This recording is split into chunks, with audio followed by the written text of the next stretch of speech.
Computer. Yes, तो recording शुरू हो गई है। तो जैसे हम पहले करते थे आज, ignore the state of affairs of our home, क्योंकि अभी हम पैकिंग मोड में चल रहे हैं। तो स्ट्रेच करेंगे। स्ट्रेच का जो कंसेप्ट है वो ये है कि जब हम ये वाला स्ट्रेच करते हैं तो पूरी जो स्पाइन होती है, स्पाइनल एक्सटेंशन एक्सरसाइज बोलते हैं इसको, पूरी स्पाइन स्ट्रेच होती है। तो कैसे करना है इसको देख लेते हैं।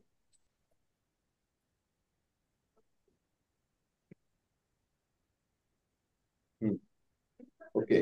रंजन, आप भी करेंगे इसको। मैं मोबाइल अभी को रख लीजिए। मैं तो अभी देख और लेता हूँ ना कि कैसे कर रहे हो आप, नहीं फिर नहीं उसके नहीं नहीं, बाद। कैसे नहीं, हाथ आप खड़े होइए और करिए। तो देखना नहीं होता है, अच्छा। साथ साथ करना होता है। एक सिंपल स्ट्रेच है, उसका फंडा समझ लेते हैं। हम्म। पाँव को आपने जमीन पे फ्लैट रखना है, उठाना नहीं है, मतलब उचकना नहीं है, ऐसे नहीं करना है कि ऐसे जो ताड़ासन में हम लोग करते हैं वो नहीं करना है। पाँव को फ्लैट रखेंगे, बहुत आपस में गैप नहीं रखेंगे पाँव में, और हाथ अच्छा, ऊपर गैप। करेंगे। हाथ खींचेंगे, हाथ ऐसे जोड़ लीजिए दोनों हाथ, और फिर खींचेंगे इसको ऊपर को। जितना आप खींच सकते हैं उतना ऊपर को खींचेंगे हाथ को, जैसे कि आप छत को छूने की कोशिश कर रहे हैं, और देन जगह को, इस पोजीशन को फिक्स करेंगे और ब्रीद करेंगे पेट से। डीप ब्रीदिंग करेंगे जिसमें आपका पेट फूलना चाहिए।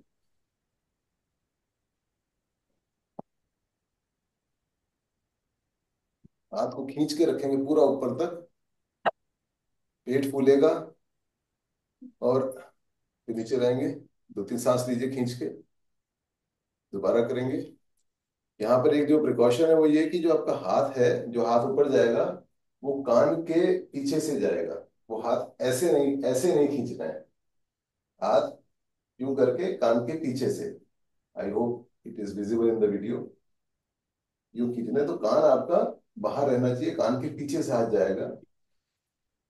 This is spinal extension. जो हमारे वर्टिब्रल कॉलम है वो खींचता है, तो जो नर्व्स उसके बीच में से जा रही होती हैं वो रिलैक्स होती हैं। जो अगर आपको करेक्टली करेंगे, सांस पूरा खींचा, डीप ब्रीथ किया, पेट फुलाया इनहेलेशन में, तो आप इस जगह पे, लोअर बैक पे स्ट्रेच फील करेंगे। That is the purpose. तो अगर आप उसको करते हैं तो खासतौर पे जो हम सीडेंट्री लाइफस्टाइल वाले लोग हैं उनके लिए बहुत ज़रूरी है कि ये बीच बीच में आप दिन में एक दो बार, दो तीन बार ये वाला स्ट्रेच करें। सो अगर एक दो बारी कर लिया है, आपने कर लिया हरेंद्र, कर लीजिए प्लीज अगर नहीं किया है तो। चलिए, स्ट्रेच आ रहा पीछे, हाँ, बैक साइड में। Okay. Ranjan, hopefully you would be, it would be clear to you now.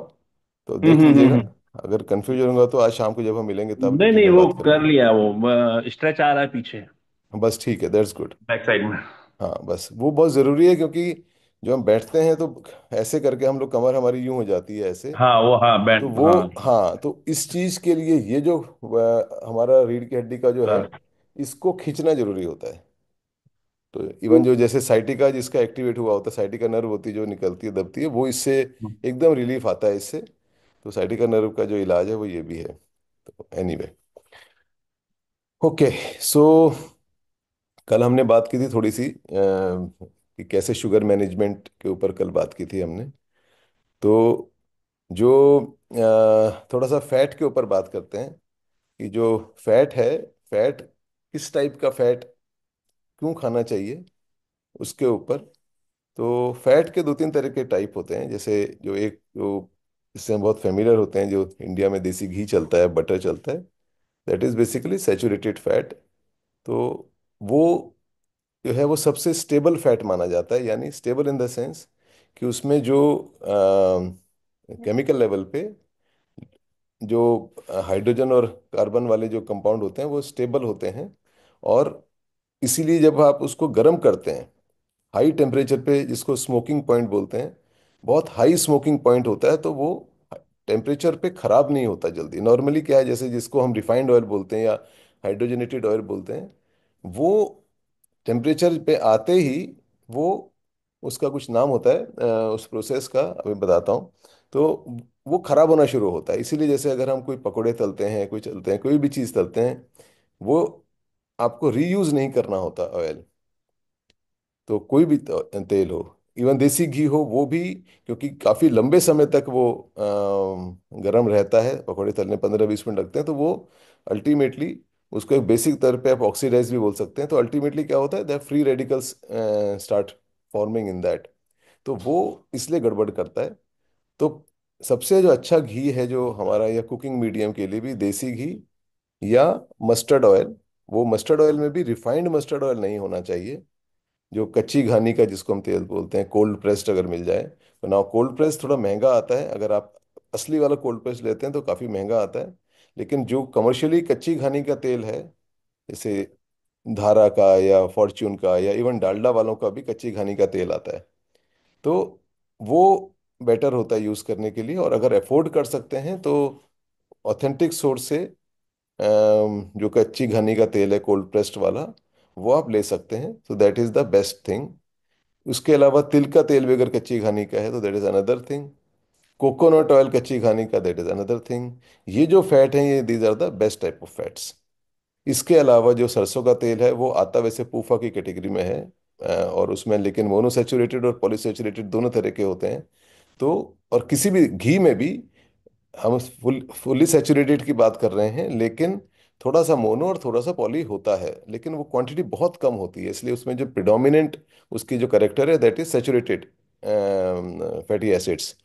तो इसलिए हम लोग ये कहते हैं कि अच्छा आप यूज़ करें तो कुकिंग के लिए आप घी, मस्टर्ड ऑयल, कोकोनट ऑयल, तिल का तेल, कच्ची घानी का यूज़ कर सकते हैं। डालडा वगैरह यूज़ नहीं, डालडा मतलब, Dalda is a common term हम यूज़ कर रहे हैं, मतलब हाइड्रोजनेटेड ऑयल या रिफाइंड ऑयल बिल्कुल यूज़ नहीं करना है, अनलेस कि कोई डिश ही ऐसी है जो उसमें बन रही हो। वैसे वो सब इट्स और मेंटल गेम थोड़ा सा होता है। मैं तो ऑमलेट भी सरसों के तेल में बना लेता हूँ, हमारे घर में पूरियां सरसों के तेल में बनती हैं। तो ऐसा कुछ नहीं है कि सरसों के तेल में नहीं बन सकता है, because that is the best way to cook, and that सरसों का तेल after frying has to be thrown in the drain. So this is it. ये मैंने इसलिए बोला क्योंकि हमने सुबह जो हम नारियल का तेल खाते हैं, वो बहुत अच्छी क्वालिटी का एक फैट है जो बॉडी को काफ़ी अच्छा हेल्प करता है टिश्यू रिजनरेशन में, और तीन चार चीज़ों में। कि एक आपका एचडीएल उससे बेटर होता है, यानी कार्डियक एंगल से बेटर होता है। उसमें एक लॉरिक एसिड होता है जो ब्रेन हेल्थ के लिए इंपॉर्टेंट है। और अदरवाइज भी एंटी बैक्टीरियल है उसमें। जो एक एक अगर आपने कभी सुना हो, उसका डेरिवेटिव यूज होता है यूएस वगैरह में, एमसीटी ऑयल। तो वो कोकोनट ऑयल से डिराइव्ड एमसीटी ऑयल निकलता है। तो वो भी लोग यूज करते हैं, बट इंडिया में हम लोग होल ऑयल यूज करने के आदी हैं। एमसीटी ऑयल नेचुरली महंगा भी होता है, so we don't have to waste money on that.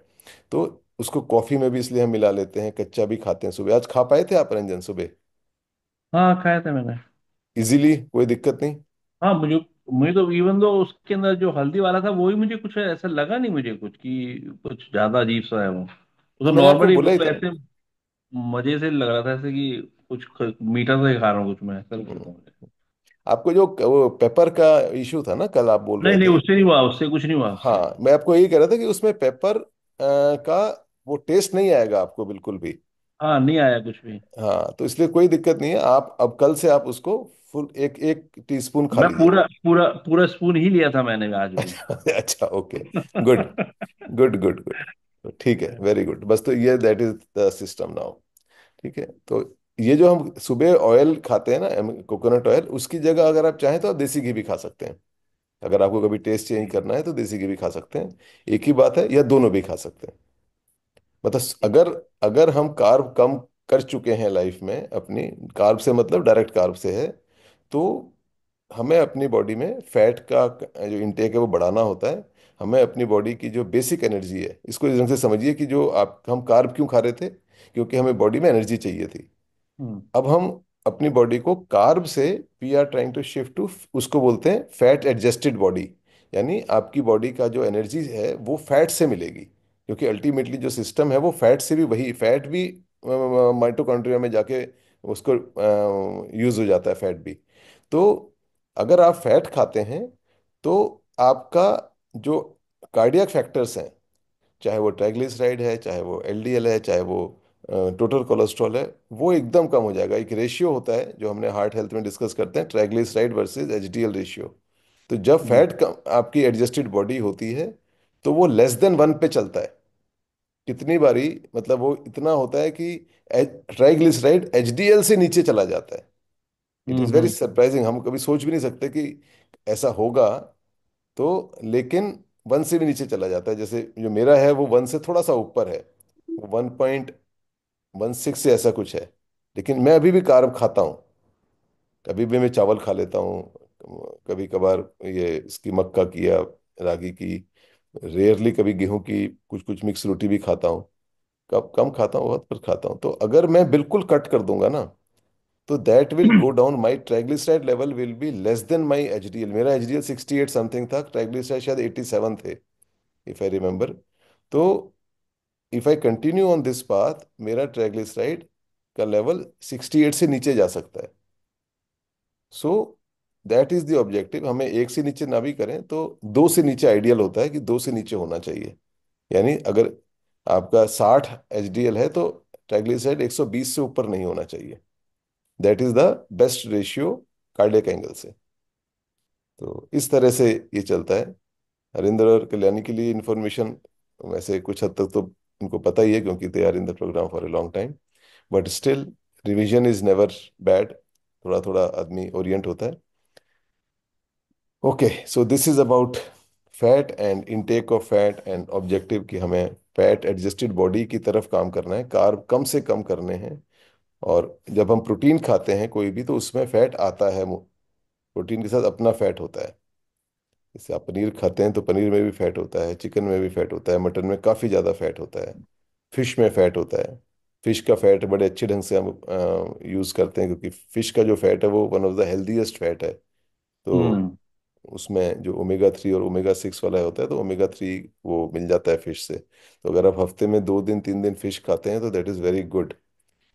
तो आपका क्या आजकल चल रहा है कल्याणी? आप कल परसों तो आपने टूना खाई थी, तो लेकिन कितना, how many days in a week fish जो है? फिश संजीव जी 2 दिन हो जाता है, मिनिमम 2 दिन तो हो ही जाता है। ओके। हाँ। मतलब ये, लेकिन ये हमेशा नहीं होता है। ओके। पिछले 2 वीक से ही कर रहे हैं हम, जो है थोड़ा फ्रेश ओके। हमने जो है। ज्यादा फोकस कर रहे हाँ हैं क्योंकि चिकन और ये तो प्रोटीन पनीर टोफू ये सारी चीजें तो हो रही थी, बट फिश मिसिंग था। तो अभी ओके ट्राई कर गुड। रहे थे कि वीक में 2 दिन फिश करे, एक तो बासा ट्यूना और एक सैरडिन भी अच्छी फिश होती है, तो हम्म। सोच भी ऐड कर सकते हैं। बिल्कुल सर। बिल्कुल। सार्डिन में बहुत फिश तो एक्चुअली बहुत ज़्यादा वैरायटी है फिश की, जो आपको मिल जाए वो अच्छी, वो आपको जो टेस्ट, और फिश को चेंज कर करके खाना चाहिए।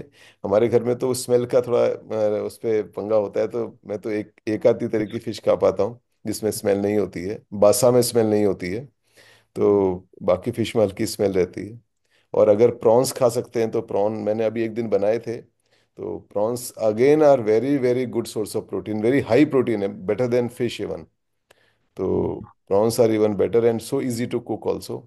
हाँ प्रॉन्स तो खाते हैं। हाँ, तो वो थोड़ा सा है कि आपको अपने उसमें तो डाइट में प्रोटीन के एंगल से ठीक है। तो हमारा ये रहता है फंडा संजीव जी की, वही लोकल एक फिश का वो है, वहां पे जाते हैं और बस ये करना रहता है कि ज्यादा बोन्स वाले नहीं लेने हैं। हाँ हाँ जो हाँ। सबसे ज्यादा फ्रेश जो है, 3 4 हैं। एक पॉम्फ्रेट है, ब्लैक पॉम्फ्रेट है, एक ये पिंक पर्च है, पिंक ट्यूना है। पर्च है, ट्यूना है, प्रॉन्स हैं, सैल्मन भी कभी कभी। तो यही 5 6 हैं। इन्हीं में वेरी से जो गुड। हमको सबसे ज्यादा फ्रेश मिल जाती है वो ले लेते हैं जो है। कभी एक या ओके। दो है। ओके। इनमें ओके। से जो इन्हीं 4 5 में से जो 5 6 में से ठीक है। शायद ठीक है। इनमें। गुड। गुड। ये ठीक है। बेसिकली हमें जो डाइट में ये रखना है, देखिए फंडा क्या है कि आपको हम ऐसा नहीं करते हैं नॉर्मली कि अगर सपोज हमने दिन में 50 60 ग्राम प्रोटीन खाना होता है, एक नॉर्मल आदमी की हम बात कर रहे हैं। बहुत ज़्यादा अगर आप फिजिकल लेबर करते हैं या बहुत ज़्यादा वर्कआउट्स करते हैं तो प्रोटीन की रिक्वायरमेंट बढ़ जाती है। बट नॉर्मली एक हमारे जैसे नॉर्मल आदमी के लिए, अगर आप 60 ग्राम प्रोटीन भी खा रहे हैं तो दैट इज़ गुड इनफ। वैसे प्रोटीन के बारे में अगर आप गूगल पे पढ़ेंगे तो वो फिगर्स उस ढंग से आती हैं कि 0.8 ग्राम पर केजी बॉडी वेट। तो अगर आपका वेट 80 किलो है तो आपको 0.8 ग्राम के हिसाब से 64 ग्राम आपको प्रोटीन खाना चाहिए। बट ये वाली जो जो भी ये चीजें होती है ना, ये ऐसा नहीं है कि ऐसा ही होना चाहिए। तो हल्का फुल्का आपको अपने हिसाब से, आपकी अपनी बॉडी के हिसाब से करना होता है कि कितना आपकी बॉडी प्रोसेस कर रही है। सपोज आप बॉडी प्रोटीन खाने के आदी हैं ही नहीं, दिन में आपका 15 ग्राम प्रोटीन हो रहा है, now you can't jump to 80 और इवन 60। तो that hmm. Another thing we have to take care कि थोड़ा सा स्लो मूवमेंट रखनी होती है किसी भी चीज की। नहीं तो बॉडी रिएक्ट करती है। आप इतने सालों से एक सर्टेन टाइप का खाना, सर्टेन टाइप की लाइफस्टाइल के आदी हैं, तो अगर आप इमीडिएटली चेंज करते हैं तो बॉडी, इवन माइंड रिएक्ट करता है। तो वो नहीं करना होता है, तो one has to move gradual. Plus तो मेरे दैट ख्याल इज से वो द लेवल ऑफ एक्टिविटी भी, मतलब कि अगर कोई बहुत ही सेडेंटरी सा वो कर रहा है तो थोड़ा उसको कम लेना चाहिए, थोड़ा ज्यादा एक्टिविटीज हैं तो थोड़ा ज्यादा। एग्जैक्टली। हाँ, एक कॉल एग्जैक्टली। आ रहा मेरे। हाँ प्लीज प्लीज, करिए करिए करिए, लीजिए। सो इसमें एक और है कि जो इवन जो जैसे ज़्यादा अगर आप एक्सरसाइज वगैरह करते हैं तो फिर ये भी रिकमेंड किया जाता है कि 0.8 की बजाय फिर आप 1 ग्राम पर केजी बॉडी वेट खाएंगे। तो अगर 80 किलो के तो फिर आप 80 ग्राम प्रोटीन खाएंगे। So that is besides the point. Point ये है हमें कि आपको अपना, आपके लिए रंजन, खास तौर पे कि अगर आप अभी, मैं आज आपको वो शीट शेयर करूंगा और you will be able to calculate also. अभी हम लोग एक और उसका वो बना रहे हैं format, that will be even better format. वो my wife Ritu is doing it. तो उसमें आप कैलकुलेट कर पाएंगे कि कितना आपको, आप प्रोटीन, सपोज आपने 100 ग्राम चिकन खाया तो कितना उसमें प्रोटीन है। तो आइडियली क्या करना है कि एक तो आपको अभी तक की आपकी डाइट है उसका एक अप्रोक्सीमेट आइडिया निकालिएगा कि कल या परसों तक आप जो खाना खा रहे थे उसमें नॉर्मल एवरेज प्रोटीन क्या आ रहा था। दाल में, दही में, दूध में, सब में प्रोटीन होता है।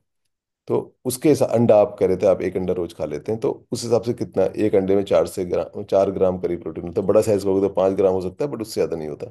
तो स्लोली इंटेक बढ़ाना है और कोशिश ये करनी होती है कि आप एक मील में ऐसा ना करें कि 50 ग्राम प्रोटीन खा लें। तो आइडियली जो हमें रखना होता है कि अगर आप 3 मील ले रहे हैं तो तीनों मील में, टू बिगिन विद, अगर हम 60 ग्राम ही एम कर रहे हैं या 50 ग्राम एम कर रहे हैं तो 15 से 20 ग्राम प्रोटीन आप एक मील में लेने की कोशिश करेंगे। एक साथ 50 नहीं, ये नहीं कि शाम को 300 ग्राम चिकन खा लिया तो वो नहीं, या 250 ग्राम चिकन खा लिया वो नहीं। क्योंकि बॉडी को एक साथ अगर आप कोई भी चीज़ लोड करते हैं बॉडी में तो प्रोसेसिंग में दिक्कत होती है।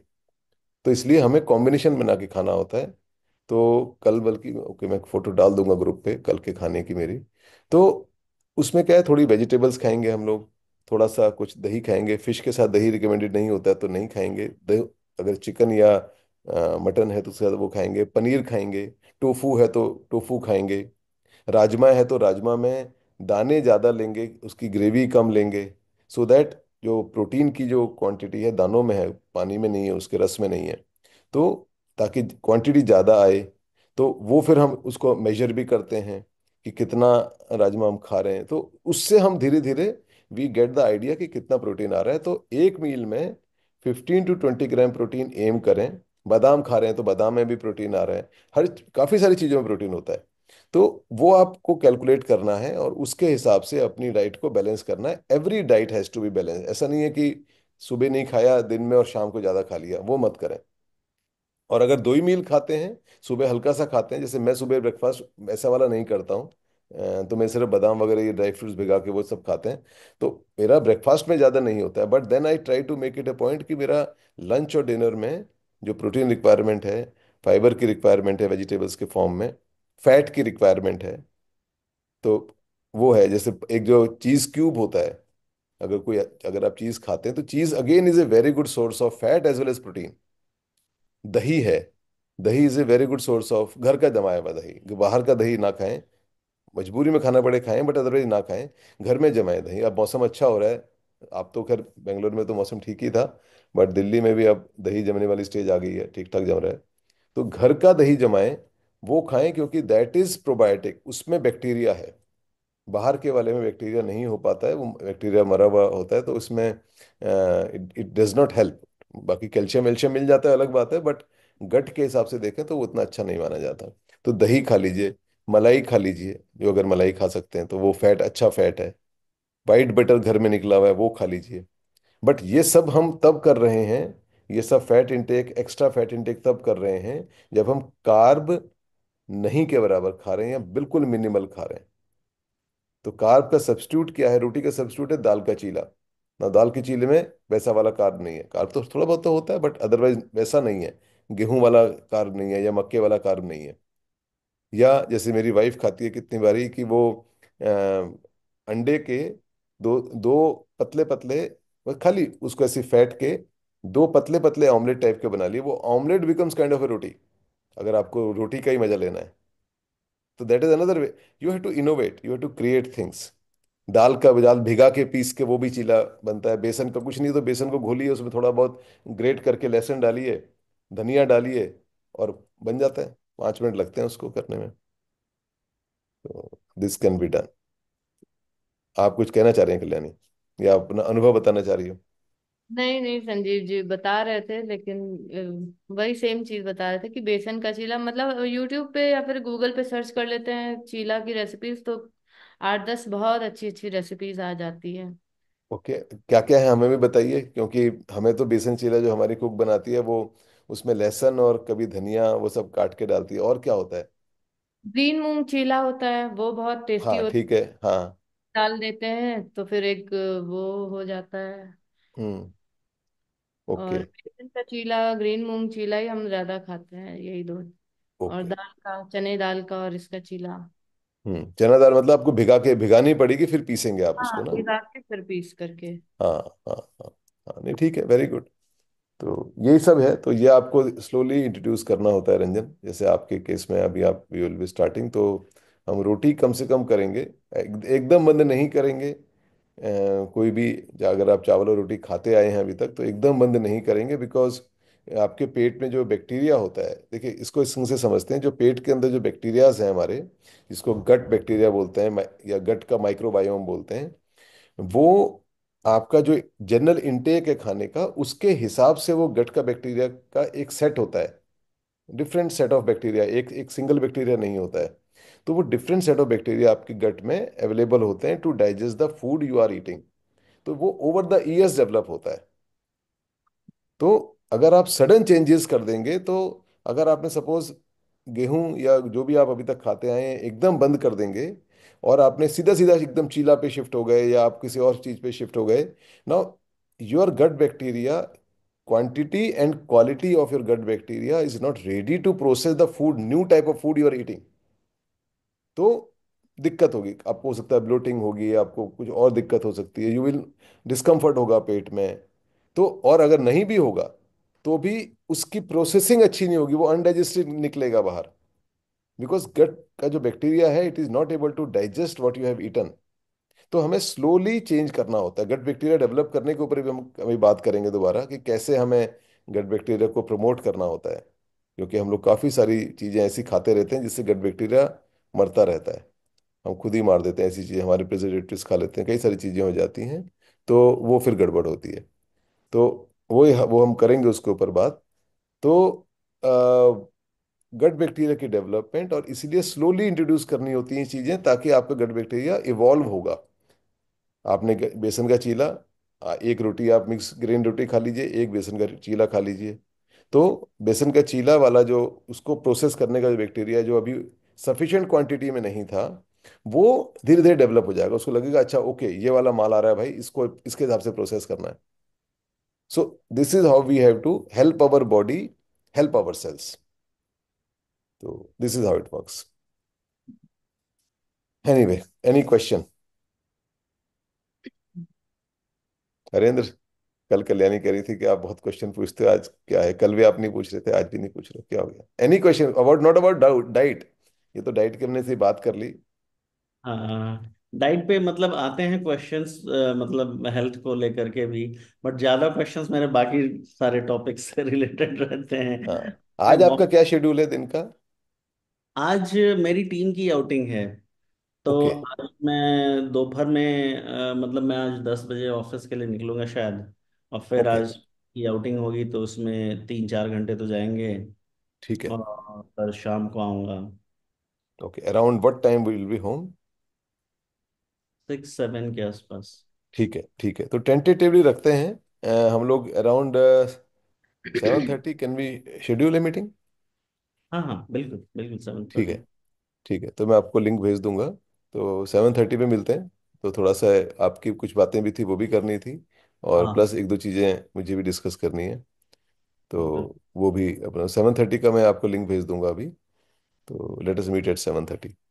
ठीक बिल्कुल है। बिल्कुल। और आपके वहाँ रंजन में शाम को फिर 5 बजे, 4:30, 5 बजे करीब आता हूँ। ठीक ठीक ठीक। है ना? But right. एक जरूर क्वेश्चन है जो मैं मतलब when I was walking in the morning तो अचानक मेरे दिमाग में आया, क्योंकि इस समय मैं नेक्स्ट ईयर के हिसाब से प्लान वगैरह बना रहा हूँ, from April my new year वो। तो उसमें ये एक ये फील मैं कर रहा था कि मतलब बहुत सारी चीजें करने का मन कर रहा है कि हाँ, I want to do this that. But उसमें फिर ये आता है कि I want to make sure that I am not doing anything for social validation. लेकिन उस ये सोचने के बाद फिर ये आता है दिमाग में कि even if I am doing it for social validation, but ultimately अगर सोशल वैलिडेशन के बाद अच्छा फील होता है, even people respect me for, if I build, मान लीजिए expertise in A I am L in my office, or if people see me as an AI ML expert, so I will feel good. I mean, so social validation तो है, लेकिन it makes me feel good, तो isn't it something that I should still strive for? या फिर इसमें कुछ गलत है जो है? यानी गलत नहीं है। अभी मैंने रिसेंटली एक कहानी सुनी। ये कहानी नहीं, असलियत है मतलब। वो जो बीटल्स वाले बंदे थे ना, हाँ तो हाँ। बीटल्स एक जो ग्रुप था, है ना? हम्म। तो बीटल वाला बंदे ने, जो बंदा उसमें, मुझे नाम याद नहीं है, जो वो बजाता था गिटार। हम्म। गिटार। तो उससे जब पूछा बाद में, many years when Beatle became Beatle, तो उससे पूछा कि यार गिटार आप बड़ा खतरनाक होता है, ऐसा म्यूजिक देते हो, शुरुआत कहाँ से हुई? कहता है यार शुरुआत तो बड़ी डिफरेंट हुई थी। मैंने तो गिटार इसलिए बजाना शुरू किया था कि लड़कियां बड़ा भाव देती थी उसमें। लड़कियों को इम्प्रेस करने के लिए गिटार बड़ा अच्छी चीज है। कहता है वहां से शुरू हुआ था। But then he got his call. जो हम्म, अंदर की कॉल थी ना, वो हम्म, आ गई। तो स्टार्ट कहाँ से हो रहा है वो, ठीक है, वी नीड टू चेक। जैसे आपने सोशल वैलिडेशन बोला कि आपको इसलिए काम नहीं करने होते कि दुनिया को इम्प्रेस करना है या किसी को भी इम्प्रेस करना है, वो नहीं करने होते। We should be conscious enough. ये हाँ, चीज हमें ज्यादा उसमें लगानी होती है वैसे मटेरियल ऑब्जेक्ट्स में। जैसे कि iPhone 16 इसलिए नहीं खरीदना है क्योंकि आपके सबॉर्डिनेट ने iPhone 16 खरीद लिया है। वो ज्यादा बड़ी, आई वुड से, मूर्खता है। लेकिन हम्म, अगर हम जहाँ ये चीज लर्निंग के ऊपर लगाते हैं, तो hmm, learning is not that physical. Physical in a sense है, but not in a material sense, वो वाली नहीं है। तो हम्म, लर्निंग का रीजन कुछ भी हो, if it is serving a larger purpose hmm, with in you and outside, then you should go for it. Hmm. क्योंकि लर्निंग दिखाने के तो लिए नहीं। बेसिकली गेटिंग ट्रू रेस्पेक्ट है। मतलब मान लीजिए even if it is basically, obviously अगर कुछ दूसरा हायर पर्पस है तो then it is definitely good. But worst case में ये हो सकता है कि somebody is striving for getting true respect, जो या कि गलत नहीं है। Okay, I see. नहीं, बिल्कुल गलत नहीं है। एक और चीज है, आज के टाइम में to remain relevant in the field, it hmm, is the need. AIML you must learn because you are in the field. I am not. Hmm, Ranjan's field is different.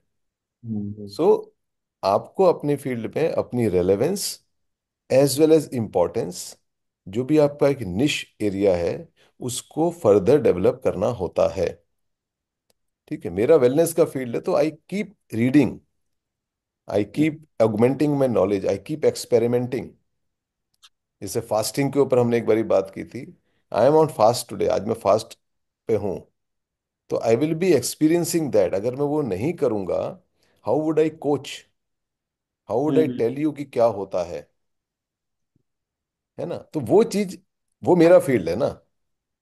हम्म। आपका, आप टेक्निकल आदमी हो भाई, IT नहीं हो, आपका काम ही यही वाला है, तो आप करो ना उसको, that's very good thing, why not?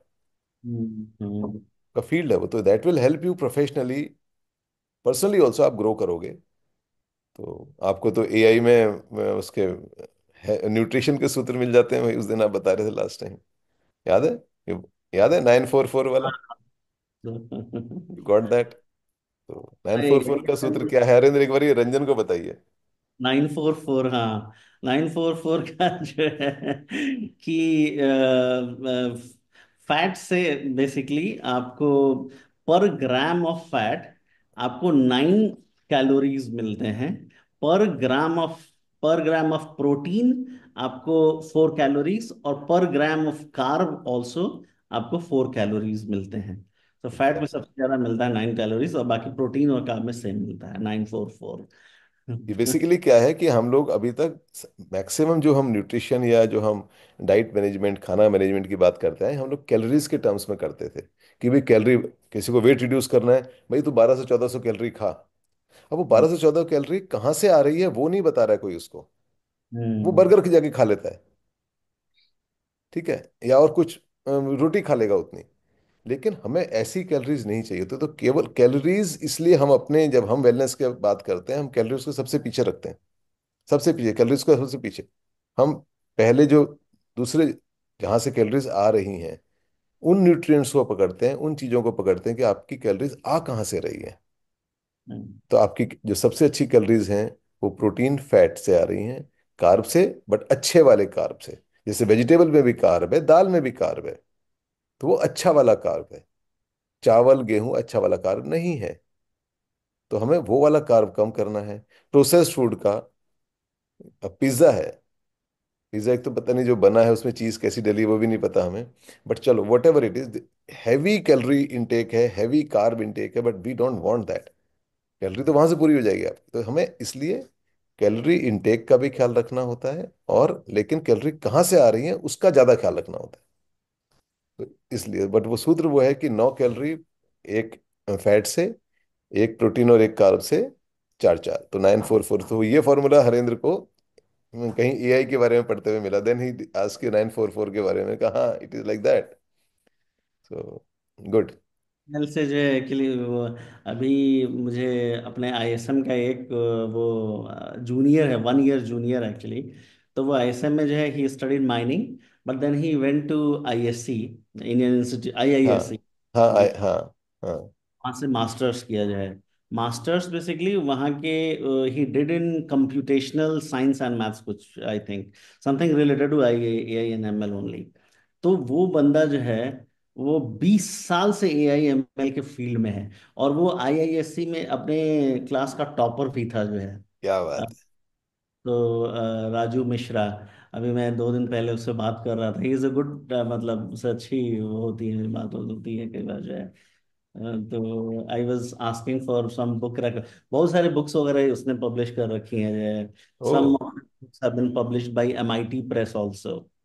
क्या तो अभी बात उसने बुक ले कह रहा है कि, मैं कह रहा था यार बुक रिकमेंडेशन दो, तो कह रहा है कि सर मैं पब्लिश कर रहा हूँ। है। क्या बात है। एक्सीलेंट, एक्सीलेंट, बढ़िया। तो यू हैव ए सोर्स, अपना आपका तो बैकयार्ड में सोर्स है भाई। गुड। तो अभी आज उसको फ्राइडे को बात की थी मैंने, तो बोल रहा था कि मैं वीकेंड पे आपको भेजता हूँ। तो वीकेंड कल भी सैटरडे को भेजा नहीं, कल संडे को भी नहीं भेजा, क्या कि लगता है भूल गया गया। फिर आज मैं सुबह जो है उठा तो देखा रात में भेज रखा था जो है बुक्स के जो है वो नाम वगैरह। कह रहा है कि मेरे पास जो है मतलब वो, क्योंकि बुक्स वगैरह लिखता है तो बहुत सारा उसको रिसर्च वगैरह भी करना पड़ता है। So he has tons of material actually, I know, I know. Hundreds of GBs of books on this. Correct, उसमें से मैं छांट के आपके काम की चीज भेजूंगा जो सही है, मुझे पता है कि कौन सा काम का है कौन सा नहीं है। तो ये ओके, शेयर्ड 3 बुक रिकमेंडेशन बड़ा सुबह गुड, गुड, था। Good, excellent. चलिए, बढ़िया। तो I think we can start our meditation थोड़ी सी, उसके बाद फिर वाइंड अप करते हैं, राइट? तो कंफर्टेबली बैठेंगे, जहां पर भी बैठे हैं वहां पे अपना आराम से बैठेंगे, आंखें बंद करेंगे और बिल्कुल इजी अवस्था में, शरीर में कहीं पर भी प्रेशर ना पड़े, जोर ना हो, उस हिसाब से बैठिए, आंखें बंद करिए, शरीर को रिलैक्स छोड़िए।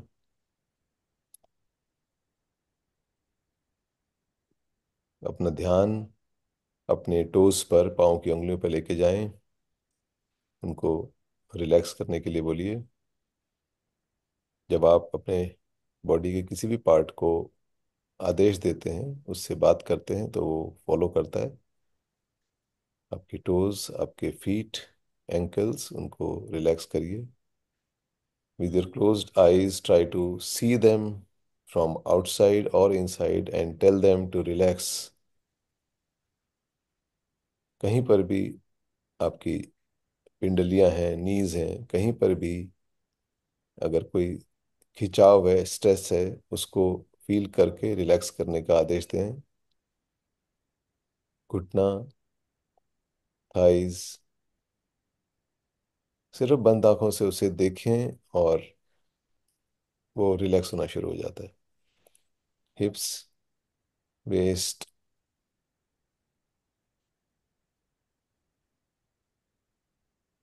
आपके hands, four arms, elbows, lower back, mid back, abdomen, sides of the abdomen, chest, upper back, upper arms.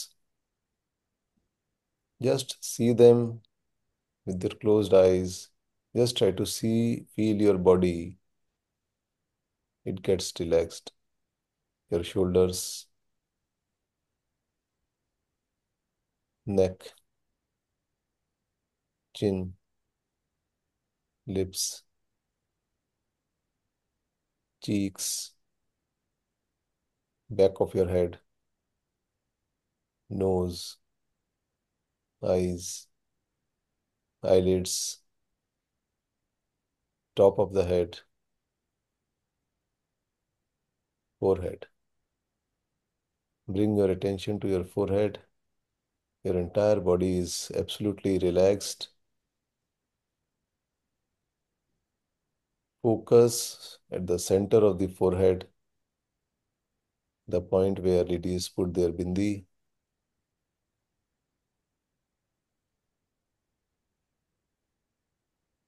Try to see it without opening your eyes, with your eyes only. अगर आप उसको देखने का प्रयास करते हैं तो आप आंखों को ऊपर की तरफ आपको करना पड़ता है। Try to see it with your closed eyes. You might feel little pressure at that point. Let it be.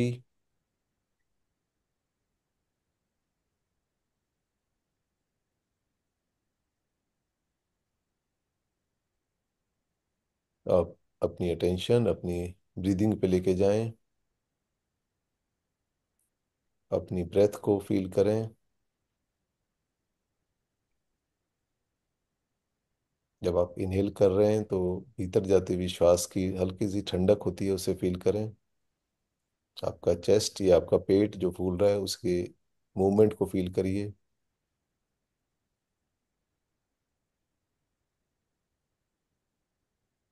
और बाहर जाते हुए श्वास, आपके नॉस्ट्रिल्स पे जो वार्मथ आती है, उस वार्मथ को फील करने की कोशिश करें।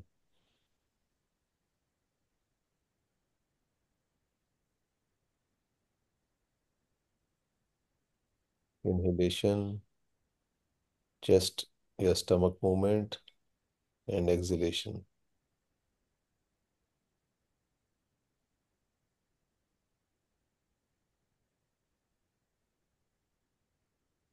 Keep your attention on your breathing. Feel is as deeply, as intently as possible.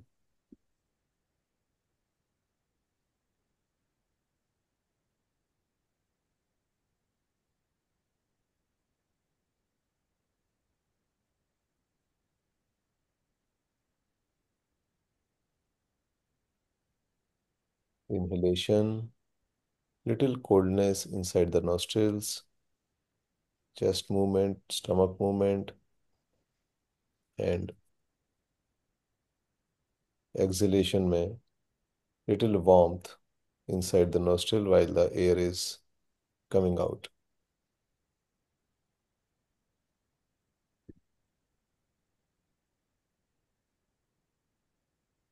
ये वाली मेडिटेशन हमें दिन में हम कई बार कर सकते हैं। अब अपने दोनों हथेलियों को रगड़ेंगे।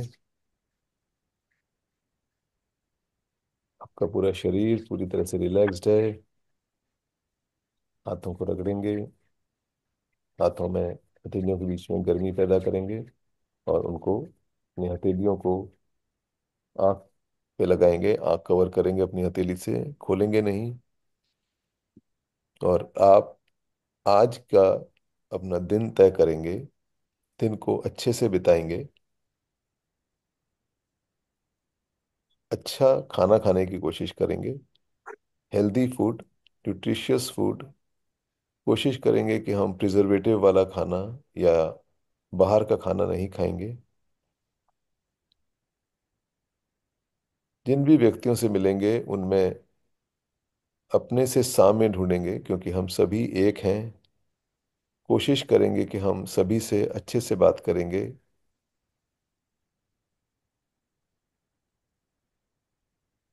अपने भीतर प्लेजेंटनेस, हैप्पीनेस मेंटेन करेंगे, irrespective of the outside provocations. एक अच्छा दिन बिताएंगे। अपने साथ भी सॉफ्ट रहेंगे। अगर हमसे कोई गलती होती है तो अपने साथ सॉफ्ट रहेंगे और उस गलती को रिपीट नहीं करेंगे। डे की इंटेंशन सेट करते हुए धीरे से आंखें खोलेंगे और हाथों को नमस्कार मुद्रा में लाएंगे।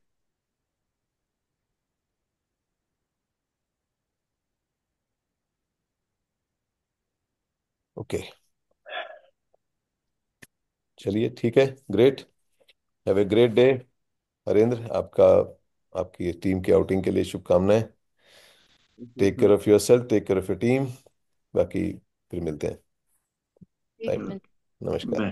Bye bye. नमस्ते। बाय।